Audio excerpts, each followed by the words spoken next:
Mga kapuso, manamit nga Ilonggo food pila sa ginbida sa tato ka adlaw nga Calle Real Christmas Street Night Market. Samtang masobra 100 ka local chief executive sa Asia, nagpadulong sa Iloilo City para sa 44th CityNet Execo meeting. Yaring balita ngaton gintutukan.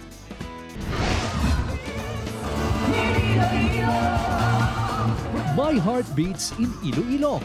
Ang panibagong nga tagline sang City of Love. Liwat nga napamatudaan sa mga Ilonggo kag mga bisita nga naglagaw-lagaw, nagpahunay-hunay kag nag-enjoy sa food trip sa weekend sa Calle Real Christmas Street Night Market. Sa kadamo sang choices ang pwede kanon kag mga pwesto nga pwede plastaran with family or friends, mas palanggoon mo pagid ang City of Love. Hindi madula, ang manamit ngay nasal nga manok kag madamo pa. Magluwas diri, nakaplastar man ang street food para sa mga luyag lang mag-chill. Okay man kayo daw makabulig-bulig man sa mga pigado. Si Cristino po ng barkada, ginpili nga magplastar lapit sa performance area, agon ma-enjoy ang live nga pagtukar sang banda.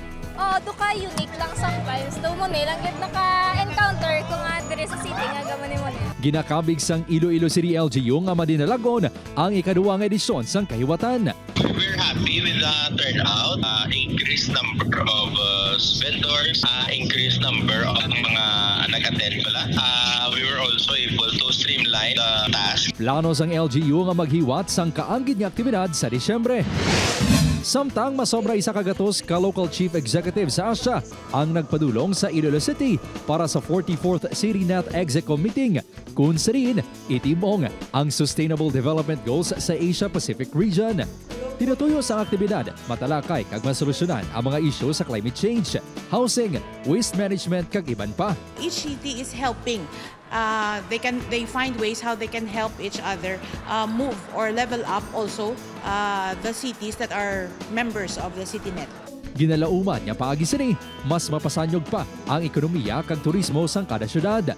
May mga best practices man ang mga syudad nga ginbida. Magadugay ang aktibidad tubtob November 20. Upod Carmel Porquia, Kim Salinas, One Western Visayas.